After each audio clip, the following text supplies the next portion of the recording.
Snow hammered the car windows as Henry Whitford pulled over near the corner of Lexington and 47th. His children had fallen silent in the back seat, watching a woman across the street who stood motionless under the storm, her dress soaked, her arms wrapped tightly around herself as if holding invisible wounds. Henry wasn't supposed to stop. He had promised himself he wouldn't get involved in anyone's chaos again. But something about the way she stared at the ground, like she'd been pushed out of her own life, made him reach for the door handle. Claire Morgan didn't notice him at first. She was too busy trying to breathe through the sting of words still echoing in her skull. Her past had found her tonight, and it had thrown her onto the sidewalk like she didn't belong anywhere. But when Henry stepped toward her, the cold between them seemed to shift. Two strangers, one broken moment, and a choice that would rewrite everything. Before we begin this emotional story, tell us in the comments from which city you are watching, and don't forget to leave your like to keep following us. Snow drifted across the sidewalk in restless spirals, pushed by a wind that carried the sharp bite of a New York winter night. The bus stop sat half-lit under a flickering street lamp, its glass walls trembling with every gust. Claire Morgan sat hunched on the metal bench, arms wrapped around her bare shoulders, as if she were trying to hold herself together from the inside out. A beige dress clung to her knees, damp at the hem from melted snow. Her duffel bag, orange, worn, overstuffed, leaned against her boots, the zipper refusing to close over the life she had managed to gather in less than an hour. She breathed into her palms, but the warmth disappeared instantly. The silence of her phone inside her coat pocket felt heavier than her bag. No calls, no apologies, no one coming after her. The echo of the last cruel sentence thrown at her still pressed against her ribs like a fist she couldn't push away. A pair of headlights cut through the storm. A dark sedan pulled up near the bus stop, tires hissing over slush. The back doors opened, and two children jumped down carefully. One girl in a red coat and knitted hat, the other a boy in a green puffer jacket that made him look rounder than he was. Behind them stepped a man in a charcoal overcoat, his tie slightly loosened, his expression tired in the way only single parents and overworked executives seem to wear. Henry Whitford, millionaire CEO, father of two, survivor of a grief no one saw in his jawline, reached for his children's hands. Snow peppered his hair as he guided them toward the sidewalk. Olivia, the older one, slowed as soon as she noticed the shivering woman on the bench. "Dad," she whispered, her voice muffled by the scarf wrapped up to her nose. "She's freezing." Henry glanced over, intending only a polite nod, but the sight stopped him mid-step. Claire's shoulders shook with every tremor she tried to hide. Her lips were pale, her eyes red, not from the cold, but from something deeper. Pain that didn't belong to the winter. He felt Noah tug at his sleeve. The boy pointed at the half-open duffel bag, where a cracked photo frame peeked through, its glass chipped. Henry exhaled slowly. Something inside him shifted, not pity, but recognition. He had seen that kind of quiet collapse before, in the mirror, months after his wife died. A bus roared past without stopping, splashing icy water against the curb. Claire flinched so sharply that her bag toppled sideways. Henry hesitated just a second before stepping toward her. "Are you all right?" he asked, his voice low, steady, almost afraid of startling her. She lifted her head, eyes struggling to focus. "Do you—" Her breath shook. "Do you know if the next bus actually stops here tonight?" Snow swirled between them, waiting for whatever came next. Henry stepped closer, careful not to crowd her. The street lamp behind him cast a pale halo across the snow falling between them, each flake catching the light before melting against the pavement. Olivia and Noah stayed a few steps back, watching the scene with the quiet curiosity only children carried, sensing something important was happening, but not knowing what to call it. Claire swallowed hard. Her fingers dug into the fabric of her dress, trying to keep them from shaking, but the tremor traveled up her arms anyway. I think the driver saw me," she murmured, eyes darting toward the street. "He looked right at me and he just drove on." Her laugh cracked, brittle as ice. "Maybe I look like trouble tonight." Henry studied her face, tired, bruised by emotion, not by violence as he had feared. And something old and dormant inside him stirred. A memory of standing alone in a hospital corridor, ignored, invisible, while strangers whispered condolences he didn't know how to receive. "No one deserves to be left out here," he said, his voice softer than he intended. Claire attempted a faint smile. "It's fine. I just need to get to the shelter near 14th Street. They said maybe they'd have a bed tonight, if I get there before they fill up." She lifted her duffel bag, the weight of it pulling her sideways. "It's just one night. I'll figure the rest out tomorrow." Her words drifted away with the wind. Henry saw the way she glanced toward his kids, as if not wanting to frighten them, as if her suffering needed to make itself small. Olivia stepped closer before Henry could stop her. "You can have my gloves too," she said gently, already tugging one off with her teeth. Her sincerity was disarming, almost holy in its simplicity. Claire blinked fast, the tears threatening to rise again. "Sweetheart, I can't take your things." "You look cold," Olivia insisted, her little voice trembling with earnestness. Henry inhaled deeply, the decision forming before he could analyze it. Logic argued against it. Safety, boundaries, reputation, everything he'd spent years controlling told him to wish the woman well and walk away. But then Claire shivered again, one small involuntary motion that felt like a quiet collapse. Claire. He didn't realize he had said her name aloud, though she had never told it to him. It fell naturally, as if he had known it long before this moment. She didn't correct him. "You don't have to go to a shelter tonight," he said. "You can come with us, somewhere warm, just for now." Claire's breath caught. She looked at his children, then at him, unsure whether to step forward or run. Noah tugged Henry's coat. "Dad, is she coming?" Claire opened her mouth, but no words came out. Her silence, trembling and suspended in the cold, became the only answer she had. A gust of wind swept down the avenue, rattling the bus stop and scattering snow across Claire's legs.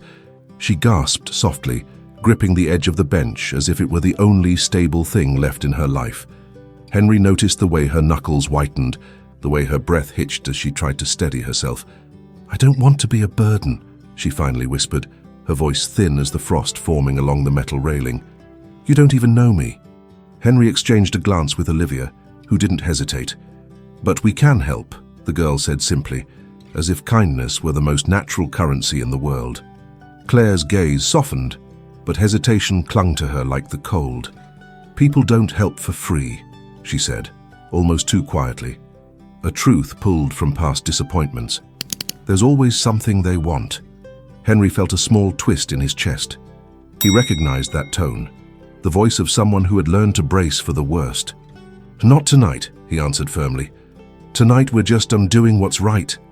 But even as he spoke, he could see her wrestling with something deeper, shame, fear, a secret from the past she was terrified to let surface. A car passed, splashing slush toward them. Claire flinched again, pulling her bag closer. The photo frame jutted out once more, catching Henry's attention. He crouched down, not touching her belongings, just looking. The cracked glass, the frayed corner of a picture, a woman's hand holding a newborn. But the woman in the photo wasn't Claire. He stood slowly, careful not to push. "Look," he said, his breath visible in the freezing air. "Whatever happened before, whatever made you end up here, you don't have to explain it right now." Her eyes darted toward the picture, then snapped back to his, panicked. She zipped the duffel fast, fumbling, her fingers clumsy from the cold and from something else, guilt. Olivia stepped up beside Claire, close enough to share her warmth.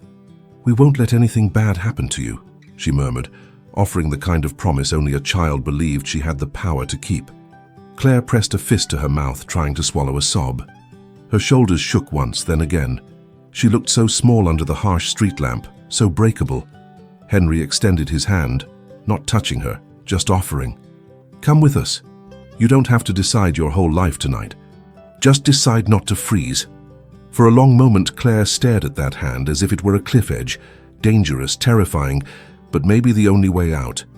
When she finally reached for him, her fingers barely brushed his palm, and then something behind them shattered the silence, a deep male voice calling her name from across the street. "Claire!"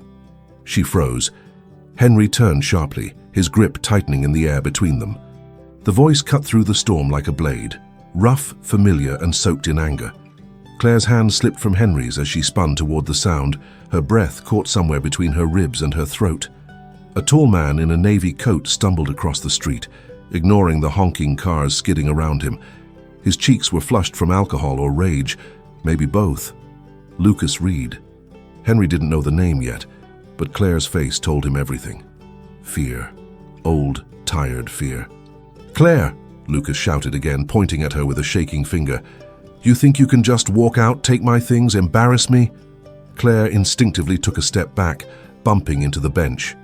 Henry moved before thinking, placing himself subtly but firmly between her and the approaching man. Olivia slipped behind her father's leg, while Noah gripped his sister's coat. Lucas reached the curb, panting, snow stuck to his eyebrows. "You're coming with me," he snarled. "Right now." "I'm not done talking to you." Claire shook her head, her voice barely audible.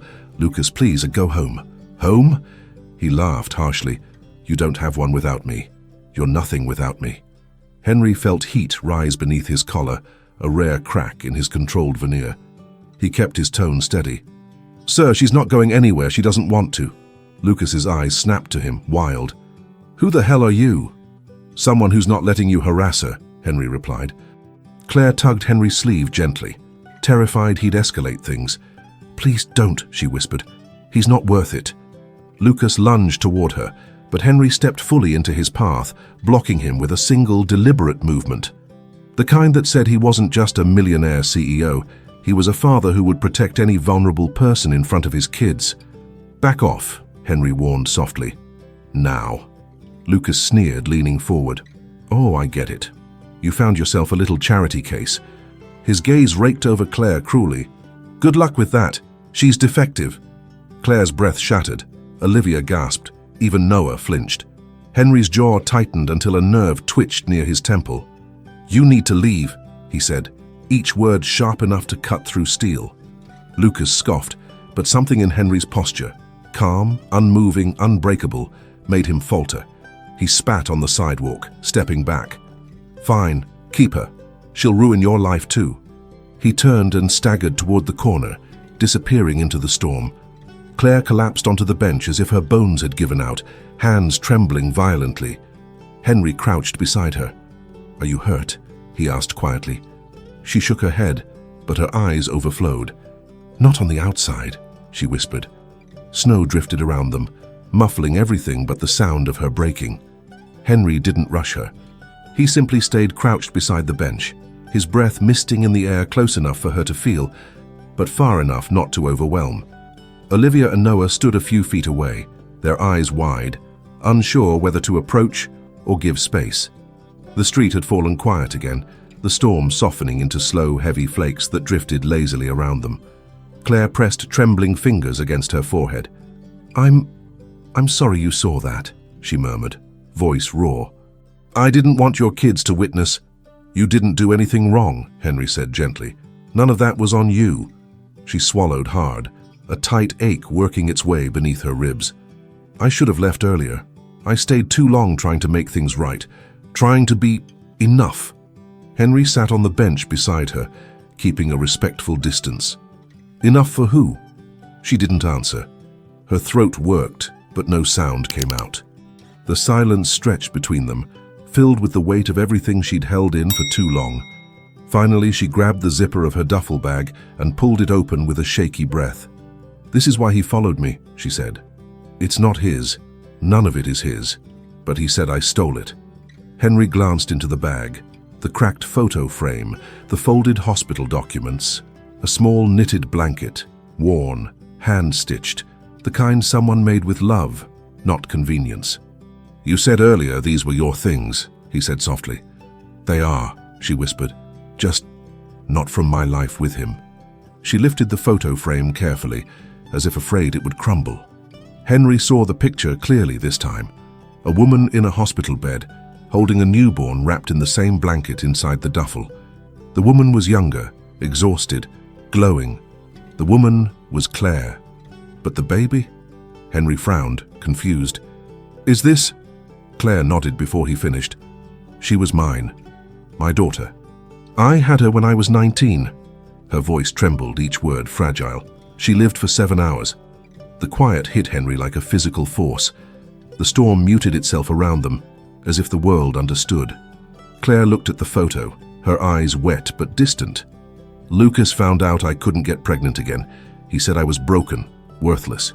He threw the picture across the room. I only grabbed it because it's all I have left of her. Henry exhaled slowly, the truth settling into him with heavy clarity. No wonder she'd been trembling. No wonder she'd endured too much for too long. Before he could speak, Noah approached timidly, holding something in his small hands, his green wool hat. He offered it to her. "You can have it," he whispered. "It's warm." Claire's face crumpled, not from pain, but from the shock of kindness she didn't feel she deserved. And for the first time that night, she let herself cry. Claire wiped her cheeks with the back of her hand, but the tears didn't fully stop. They slid silently as though they had waited years for permission to fall. Noah stood beside her awkwardly, unsure what to do now that he'd given away his hat. She placed it gently on her lap, her fingers brushing the soft wool, grounding herself. Henry watched her carefully, not with pity, but with the attention of someone who understood grief differently, someone who recognized the shape of another person's invisible wounds. "You've carried all of this alone?" he asked quietly. Claire nodded, clutching the photo frame closer. "People don't like to hear sad stories. They want you to pretend everything's fine." She looked at her hands, twisting together. "And I tried. I tried so hard. Lucas wanted the version of me that didn't exist anymore, the one before my daughter died." The street lamp flickered. A passing taxi splashed water over the slush, but kept going, its taillights blurring into the snowfall. Henry leaned forward slightly. "You said you were heading to the shelter. They don't know if they have space." Her voice cracked. "They said I should try early, but I didn't make it. And now—" She shut her eyes. "Now, I don't know what happens next." Olivia stepped forward, her breath puffing white into the air. "Dad has a big apartment," she announced, the way only a child could say such a thing, with absolute purity, no hesitation. "And we have an extra room. Mom used to use it for painting." Henry's chest tightened. He hadn't expected Olivia to bring up her mother tonight. That room had been closed for months. Too many memories, too much quiet. But his daughter stood there, red coat dusted in snow, offering something sacred. Claire shook her head quickly. "I can't intrude on your home. You don't know me. You don't know what people will say." Henry's voice lowered. "People say things no matter what. I care about what's right for my children, and what's right for you tonight." Claire let out a shaky breath. "And what is that?" "That you shouldn't be alone," Henry said. "Not after what happened. Not after everything you've been carrying." The wind softened, almost listening. Claire looked from Henry to Olivia to Noah. 3 faces, 3 different kinds of hope. But before she could answer, her phone buzzed in her pocket for the first time all night. She froze. Henry saw the name on the screen before she pulled it out. Her mother. The irony twisted the air between them. The phone vibrated again, insistent, as if the past itself were demanding an answer. Claire stared at the screen, her breath fogging in short bursts. The contact name, Mom, glowed against the glass like an accusation. Henry watched her expression shift, not with hope but with dread. "Do you want to answer?" he asked gently. She shook her head. "I haven't spoken to her in almost a year." Her thumb hovered over the screen, trembling.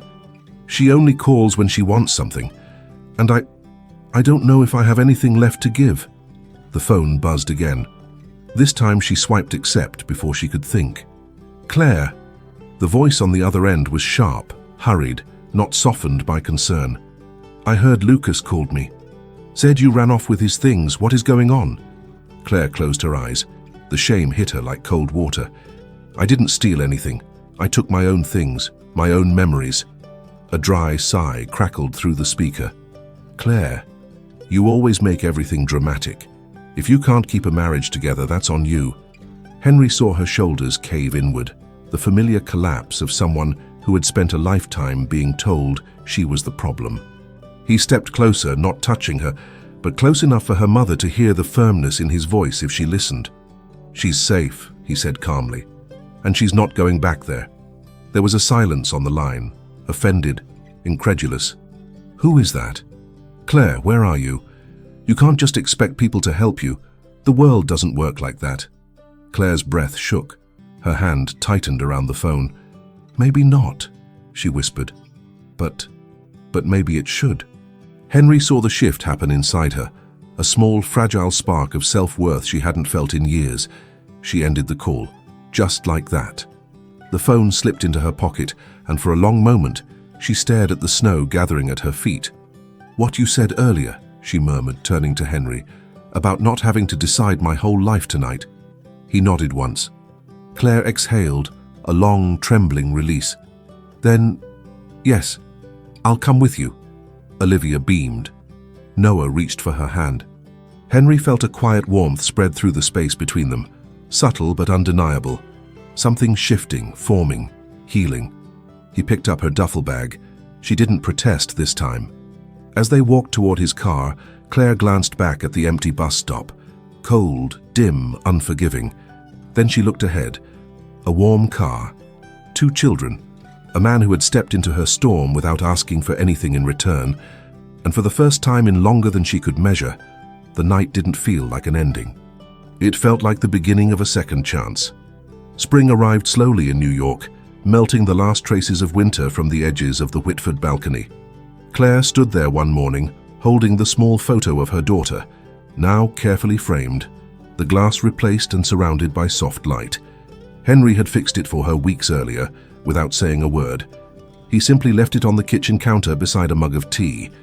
The spare room that once held Lauren's unfinished paintings now carried new life. Fresh sheets, warm colors, a quiet peace Claire hadn't felt in years. Olivia had helped her choose the curtains. Noah had placed his old green hat on the nightstand, just in case she needed it. Claire didn't replace the past, she made space for it. Henry did the same. One evening, as the kids played in the living room, Claire looked at Henry and whispered, "Thank you for seeing me." He replied, "Thank you for staying." Sometimes redemption wasn't loud. Sometimes it was just the quiet decision to choose each other. Thank you for staying with us until the end of this heart-touching story. Tell us in the comments which moment touched you the most. Subscribe and turn on the bell to receive more stories that inspire and transform. Leave a like if you believe in the invisible strength of kindness, dignity, and family. And thank you for being part of this community that believes in stories with soul.